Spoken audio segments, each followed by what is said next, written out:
Chapter 11. Now faith is confidence in what we hope for, and assurance about what we do not see. This is what the ancients were commended for. By faith we understand that the universe was formed at God's command, so that what is seen was not made out of what was visible. By faith Abel brought God a better offering than Cain did.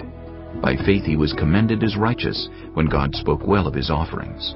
And by faith Abel still speaks, even though he is dead.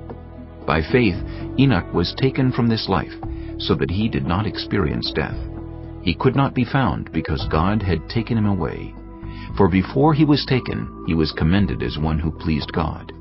And without faith it is impossible to please God, because anyone who comes to him must believe that he exists and that he rewards those who earnestly seek him. By faith Noah, when warned about things not yet seen, in holy fear built an ark to save his family. By his faith he condemned the world and became heir of the righteousness that is in keeping with faith. By faith Abraham, when called to go to a place he would later receive as his inheritance, obeyed and went, even though he did not know where he was going. By faith he made his home in the promised land, like a stranger in a foreign country. He lived in tents, as did Isaac and Jacob, who were heirs with him of the same promise. For he was looking forward to the city with foundations, whose architect and builder is God. And by faith even Sarah, who was past childbearing age, was enabled to bear children, because she considered him faithful who had made the promise. And so from this one man, and he as good as dead, came descendants as numerous as the stars in the sky, and as countless as the sand on the seashore. All these people were still living by faith when they died. They did not receive the things promised. They only saw them and welcomed them from a distance, admitting that they were foreigners and strangers on earth. People who say such things show that they are looking for a country of their own. If they had been thinking of the country they had left, they would have had opportunity to return. Instead, they were longing for a better country, a heavenly one. Therefore God is not ashamed to be called their God, for he has prepared a city for them.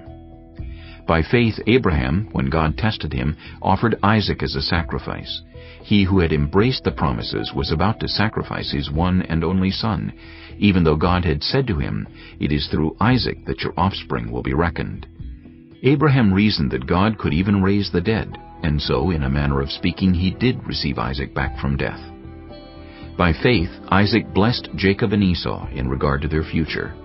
By faith Jacob, when he was dying, blessed each of Joseph's sons, and worshipped as he leaned on the top of his staff.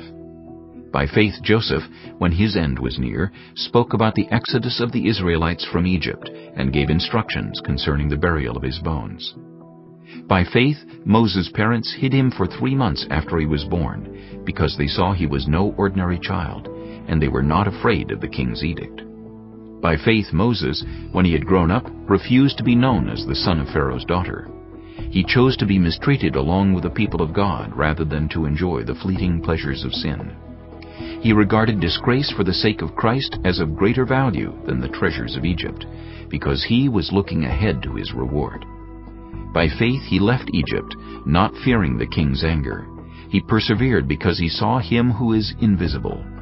By faith he kept the Passover and the application of blood, so that the destroyer of the firstborn would not touch the firstborn of Israel. By faith the people passed through the Red Sea as on dry land, but when the Egyptians tried to do so, they were drowned. By faith the walls of Jericho fell, after the army had marched around them for 7 days. By faith the prostitute Rahab, because she welcomed the spies, was not killed with those who were disobedient. And what more shall I say?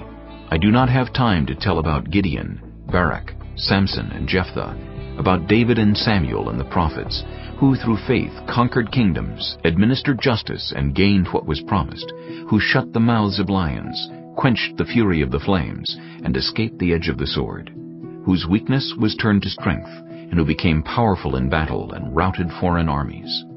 Women received back their dead, raised to life again. There were others who were tortured, refusing to be released so that they might gain an even better resurrection. Some faced jeers and flogging, and even chains and imprisonment. They were put to death by stoning. They were sawed in two. They were killed by the sword. They went about in sheepskins and goatskins, destitute, persecuted, and mistreated. The world was not worthy of them. They wandered in deserts and mountains, living in caves and in holes in the ground. These were all commended for their faith, yet none of them received what had been promised, since God had planned something better for us, so that only together with us would they be made perfect.